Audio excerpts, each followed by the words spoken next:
আদি রেডি হয়ে যাচ্ছে, জুতোটা পরলে ওর হয়ে যায় আর সমস্ত কিছু হয়ে গেছে আর এখন বেরোবে। Hello lovely viewers, good morning and welcome back to my channel Mithubala Biswas vlogs. তারপর বলো কেমন আছো তোমরা? নিশ্চয়ই খুব খুব ভালো আছো আর সব সময় ভালো থাকবে। সঙ্গে আমিও ভালো আছি। তোমাদের সঙ্গে নিয়ে শুরু করে দিলাম আজকের ব্লগটি। আর আমার ব্লগ যদি ভালো লেগে থাকে তাহলে প্লিজ লাইক, শেয়ার, কমেন্ট এবং সাবস্ক্রাইব করে আমার পাশে থেকো। যে বন্ধুরা পাশে রয়েছে সেই সমস্ত বন্ধুদেরকে আমার তরফ থেকে অনেক অনেক ধন্যবাদ। যে বন্ধু এখনও পর্যন্ত সাবস্ক্রাইব করনি প্লিজ সাবস্ক্রাইব করে দিও। আর এই দেখো জামা কাপড়গুলো আমি মেশিন থেকে বের করে নিলাম। এগুলো না আমি রাত্রেবেলায় কাচতে দিয়েছিলাম। খুব কমই হয় এই যে সকালবেলা উঠে জামা কাপড় নাড়া, এই সুযোগটা বা এই কাজটা মাসে হয়তো 1-2বার হয়, গুনে গেছে বলতে পারি। কেন কি স্কুলের তো চাপটা নেই, তবে স্কুলে আজকে যেটা গেছে সেটা হলো উইদাউট টিফিন, উইদাউট এনি টাইপসের যে আমার সমস্যাগুলো থাকে সেইগুলো বাদ দিয়ে, কারণ কি আজকের খাবার দাবার, লাঞ্চ, ব্রেকফাস্ট সমস্ত কিছু স্কুলের ঘাড়ে আর কি, আমার ঘাড়ে নেই। তাই আমার ঘাড়ে সকালবেলা উঠেই জামা কাপড়ে নাড়াটা পড়েছে। তো সঙ্গে থাকো। আর কালকে একটু ঝোড়ো হাওয়া, বৃষ্টি এগুলো হয়েছে, তো ঘরে ফাঁক ফোকরতে দেখছি মানে ওপরের ঘরে দুটো একটা পাতা ঢুকেছে, সেগুলোও একটু পরিষ্কার পরিচ্ছন্ন করার ব্যাপার রয়েছে। তো সঙ্গে থাকো। অলরেডি বেলকানিটা কালকে আমার হেল্পার মুছে দিয়েছে, কিন্তু আজকে তার দুর্দশা করুণ অবস্থা। মানে আজকে আবার আমাকে করতে হবে, যেহেতু ও মানে রোজ করে না, কন্টিনিউ করে না। তো যাই হোক, ওই যে দেখছো লকটা, ওটাকে খুলে জামা কাপড়গুলো আপাতত মেলে নিই। আর তোমাদের সঙ্গে আবার পরে গল্প করছি, সঙ্গে থেকো। কাপড় মেলা হয়ে গেছে। বেলকানিটাকে না মুছলেই নয়, টবের মাটি দিয়ে না ঝড় বৃষ্টি দিয়ে বেশ কাদা কাদা হয়ে যায়, যার জন্য ওখানটাও মুছলাম, তারপরে ঘরটাও মুছে চলে এলাম, হয়ে গেছে। সেগুলো আর তোমাদের সঙ্গে শেয়ার করতে পারলাম না। যাই হোক, কত কাজ রয়েছে সেগুলো দেখতে পাবে, সঙ্গে থেকো। চলে এসেছি রান্নাঘরে, আর আমি কিন্তু রান্না করছি, যদিও একটু দেরি করে রান্না করছি। তো এখনও পর্যন্ত সকালের খাবারটা খাওয়া হয়নি, আর দেখা যাক কী খাই, আর যখন খাবো অবশ্যই শেয়ার করব। তো এই মুহূর্তে না আমি মাছটাকে ভাজতে দিয়েছি, এটা দিয়ে একটু পেঁয়াজ দিয়ে ঝোল করব। তো মাছটা এদিকে ভাজাটা হোক, আর বাদ বাকি আমি কাজগুলো করব। তবে এই মুহূর্তে আর বোধহয় কিছু শেয়ার করা যাবে না, কারণ কি ফোনটাতে চার্জ নেই, আমি দেখতে পাচ্ছি। তো তোমাদের সঙ্গে আমি আবার পরে কথা বলছি, সঙ্গে থেকো। মাছের ঝোলটা নামিয়ে দিয়েছি, আর এখন আমরা খাবো খাবার, ব্রেকফাস্ট। কি আছে, এই যে রুটি আর হচ্ছে ডিম টোস্ট। এত সকালে আমি খাই? আগে আমার রিকোয়েস্টটা খাচ্ছে মোটো। এত সকালে এত কিছু খেলে পরে কি খাবো জানি না। তবে ওই তো প্যাকেটেই রয়েছে পিঙ্ক সল্ট, প্যাকেট থেকে আমি নামাই না, কেন কি অন্য কিছুতে ঢাললে দেখি জল জল হয়ে যায়। তো আরও কিছু রান্না বাকি রয়েছে, আগে পেটে দিয়ে নিই, তারপর দেখছি, সঙ্গে থেকে। স্নান হয়ে গেছে বন্ধুরা, এখন কিন্তু আমি ঠাকুর ঘরে যাচ্ছি, আর পুজোটা করব, তারপরে ভাতটা চাপাতে হবে। আর চলো ফুল দেখাচ্ছি। আজকে আমি ভোরবেলা জবা ফুলের কুঁড়ি তুলে রেখেছিলাম, তো সেটা ফুটে কতগুলো হয়েছে চলো দেখাচ্ছি। যে দেখো খুব সুন্দর কালারটা, এই জবাটার কালারটা দারুণ, সঙ্গে সাদা অপরাজিতা আছে। আর চলে এলাম ঠাকুর ঘরে। তো আমি এখন পুজোর বাসনটা মাজবো আর পুজো দেব, সঙ্গে থেকো। তো বন্ধুরা পুজো কিন্তু আমার হয়ে গেছে, আর এই দেখো ফুলে সাজানো আমার আসনটা তোমাদের সঙ্গে একটু শেয়ার করলাম। এরপরে কিন্তু আমি রান্নাঘরে ঢুকে যাব। হয়ে গেছে আমার ভাত রান্না, আর এখন খেলে হয়। তো এখনই ভাতটাকে বাড়বো আর খেয়ে নেব, তোমাদের সঙ্গে পরে দেখা করছি। এখন কিন্তু বিকেল 5টা, আর আমি আর সঞ্জয় একটু ঘুরতে বেরোলাম, কেন কি এখনও পর্যন্ত আদি স্কুল থেকে আসেনি, মানে এক্সকারশন থেকে এখনও আসেনি।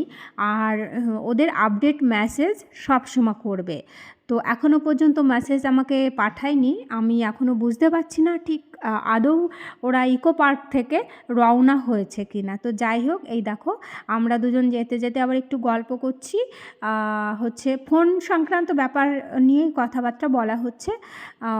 হয়তোবা সঞ্জয়ের ফোনের সেটিংটা একটু অন্যরকম আছে, সেটাই বলছিল।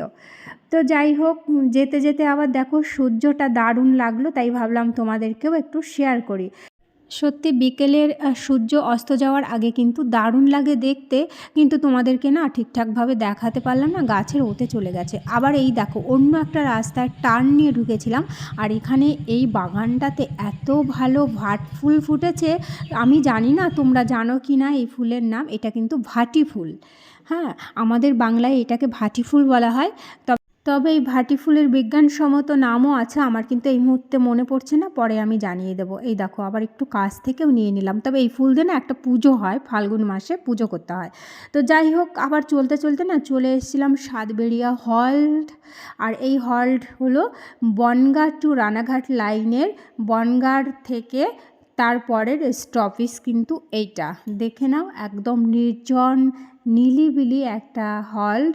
আর এখানে গরমের সময় কিন্তু আমি দেখেছি নিজে চোখে অনেকেই মাদুর পেতে এরপরে কিন্তু শুয়ে থাকে, এতটাই হাওয়া খেলে। কেন কি ফাঁকা জায়গায় তো দারুণভাবে হাওয়া আসে। আর এই যে দেখো সুদূর প্রসারী রেল লাইন একটু দেখিয়ে দিলাম। আর সাতবেড়িয়া হল্ট থেকে বনগাঁর দিকে যেতে যে মাঝখানের যে স্পেসটুকু, এইটুকু কিন্তু আমাদের কালজয়ী কথা সাহিত্যিক বিভূতিভূষণ বন্দ্যোপাধ্যায়ের যে অমর অমর উপন্যাস পথের পাঁচালীর অপু দুর্গার অনেক স্মৃতি জড়িত। তো যাই হোক, চলে এলাম কিন্তু অন্য একটা জায়গায়। এইটা হলো মন্দিরের মেন গেট। এই যে সঞ্জয় ঢুকছে, আমিও ঢুকবো। ওখানে কিছু নিয়মাবলী লেখা আছে, সেটা একটু পড়ে দেখতে হবে কখন কি।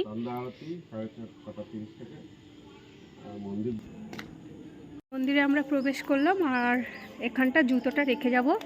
সুন্দর করে পরিষ্কার পরিচ্ছন্নভাবে মন্দির প্রাঙ্গণ তথা মন্দির সাজানো গোছানো। এই দেখো উঠোনটা, আর এই হলো মন্দিরের মেন দ্বার। আমি এগিয়ে চলেছি সাই বাবার মন্দিরের ভেতরের যাওয়ার মুখে। আর কিন্তু একদম মূল দ্বারে রয়েছে দুটো সিংহ, যেটাকে কিনা বলা হয় সিংহ দ্বার। আর দুটো সিংহ স্ট্যাচু রয়েছে, খুব সুন্দর লাগছিল তাদেরকে। আর আমি তোমাদের একটু কাছ থেকে দেখিয়ে দিয়ে কিন্তু গটগট করে আমিও ঢুকে পড়ছি। আমি জানি না ভিডিও করা এখানে অ্যালাউ কি না, তবে আমি ভিডিও করছি, আমাকে দেখছে, কিছু বলেনি আমাকে। যাই হোক, আমাদের জন্য ম্যাটটা কিন্তু পাতা হচ্ছে এখানে বসে একটু প্রে করার জন্য। আর এই যে সাই বাবা এখানে রয়েছে, সাই বাবাকে এখানে প্রতিস্থাপন করা হয়েছে সুন্দর মূর্তি হিসাবে। আর কিন্তু এরই মধ্যে সন্ধ্যা আরতি শুরু হয়ে গেছে। তবে আমরা কিছু সময় বসেছিলাম, তারপরে আমাদের বলল আপনারা কিন্তু একটু এখানে আরতি দেখবেন, প্রে করবেন, তারপরে যাবেন। তো যাই হোক, এই দেখো আমি আবার একটু কাছ থেকে নেওয়া শুরু করলাম, আর হচ্ছে তোমাদেরকেও একটু শেয়ার করলাম আমার ফ্রন্ট ক্যামেরা থেকে সন্ধ্যা আরতিটা। যাই হোক, একটা কথা বলে রাখি, এটা কিন্তু বনগাঁ চালকিতে স্থাপন করা হয়েছে। আর প্রত্যেক বৃহস্পতিবারে কিন্তু মনস্কামনা পূর্তির জন্য এখানে প্রে করা হয়। অনেক রকম সিস্টেম আছে, ওই পূজারি বা পণ্ডিত আমাদেরকে বলে দিলেন আর কি, তাই একটু তোমাদের সঙ্গে শেয়ার করলাম। যারা আসতে ইচ্ছা বা ইচ্ছুক আসতেই পারো, বৃহস্পতিবারে আসলে মনস্কামনা পূর্তির জন্য আলাদাভাবে প্রে করানো হয়। যাই হোক, সাই বাবার সম্বন্ধে এখান থেকে না আমি একটা বই নিয়ে কিছুটা পড়ে দেখেছিলাম, আমার বেশ ভালো লেগেছে। আর না পড়লে অনেক কিছু জানতে পারতাম না আর কি। তো ঘরে চলে এলাম। সাই বাবার মন্দির থেকে কিন্তু অনেক আগেই চলে এসেছি, আর এখন একটু চা বসিয়েছি। আর আদি এখনও পর্যন্ত আসেনি, এখন বাজে 8টা, 8:30। এখনও আসেনি, সম্ভবত স্কুল বাসটা সবে স্কুলে ঢুকিয়েছে। আর বাস থেকে আবার আলাদা আলাদা করে যে যার দিকে বাসগুলো যায় সেই দিকেই আসবে সম্ভবত। মানে খুব আপডেট ওরা মেসেজ করছে সব সময় যে এখানে পৌঁছেছি সেখানে পৌঁছেছি, এটা করে খুব ভালো আপডেট মেসেজ দিচ্ছে। তো এইমাত্র যেটা বুঝতে পারলাম স্কুলে অলরেডি ঢুকে গেছে। এবার যে যে বাস থেকে যাওয়া আসা করে সেই বাসগুলোর মধ্যে আবার বাচ্চাগুলোকে শিফট করবে, স্টুডেন্টদেরকে আর কি। তো যাই হোক, আপাতত আমি চাটা খেয়ে নিই, আর এসে ও কী খেতে চায় সেটা হচ্ছে শুনে তারপরে আমি আবার রান্নাঘরে ঢুকবো। এখন কিন্তু আমি চাটা খাবো, চিনিটা দেওয়া হয়ে গেছে, এখনও চা পাতাটা ফেলিনি। তো আমি চা পাতাটা ফেলি, তোমরা সঙ্গে থাকো। চাটা যে হয়ে গেছে, নিয়ে চলে এলাম টিভির ঘরেতে, কিন্তু একটা কাণ্ড ঘটিয়েছি, সেটা হলো দুবার করে চিনি দিয়ে দিয়েছি। মানে তোমাদের সঙ্গে কথা বলে জাস্ট আমি রেখে চিনিটা থেকে আবার চিনি দিয়েছি। চা পাতাটা দেবো সেটা আর করিনি, আমি চিনিটা ফেলেছি। এখন মনে হচ্ছে প্রচণ্ড মিষ্টি হবে, করার কিছু নেই, এখন এটা দিয়েই আমি খেয়ে দিই। তো পাশে থেকো তোমরা। আদি বড় একটা জার্নি সেরে, খুব সুন্দর হ্যাঁ। জানি না বলে আর কেমন লাগলো? খুব মজা জানি। হয়েছে, বাহ, খুব পছন্দ হয়েছে। খুব পছন্দ হয়েছে। চলো খুলে নাও সব কিছু। আদি তো ঘরে ঢুকলো, ওর কাছে শুনলাম যে বাবা কি খাবি, বললো মা ভাত খাবো, কেন কি ওদের লাঞ্চে একটু হেভি খাবার দিয়েছিল, ফ্রাইড রাইস ছিল, চিলি চিকেন ছিল। এখন মনে হচ্ছে কখন ঘরের খাবারটা খাবে। তো যাই হোক, এখন আমি ওকে ভাত করে দেবো, আর বললো আলু সিদ্ধ দাও, ডিম সিদ্ধ দাও, ওটা খেতেই এখন ভালো লাগবে। সারাদিনের জার্নি ছিল, বাসে চড়া ছিল, সব মিলিয়ে এখন মনে হচ্ছে কখন ঘরোয়া খাবার খাবো, কিন্তু খুব সিম্পল। তো যাই হোক, আমি এখন সিদ্ধ ভাত চাপিয়ে দেবো, আর অবশ্যই তোমরাও সঙ্গে থাকবে কিন্তু। আর বন্ধুরা, এটা কিন্তু আমি রাত্রেবেলা দোকান থেকে নিয়েই ঘরে ঢুকেছিলাম, তোমাদেরকে দেখানো হয়নি, তাই জন্য এখন একটু দেখিয়ে দিচ্ছি। এই ভ্যারাইটিসটা কিন্তু আমার কাছে নেই, তাই আজকের ভিডিওটি আর বেশি বড় করব না, এখানেই শেষ করব। আর আমার ভিডিওগুলো যদি তোমাদের ভালো লেগে থাকে তাহলে please please like, share, comments এবং সাবস্ক্রাইব করে আমার পাশে থেকো। আর সবাই রাত্রে ঘুমিয়ে সুন্দর একটা সকাল সবার জীবনে উপহার হয়ে আসুক। আর তোমরা সবাই সবসময় খুব খুব ভালো থেকো, সাবধানে থেকো। Tata, good night.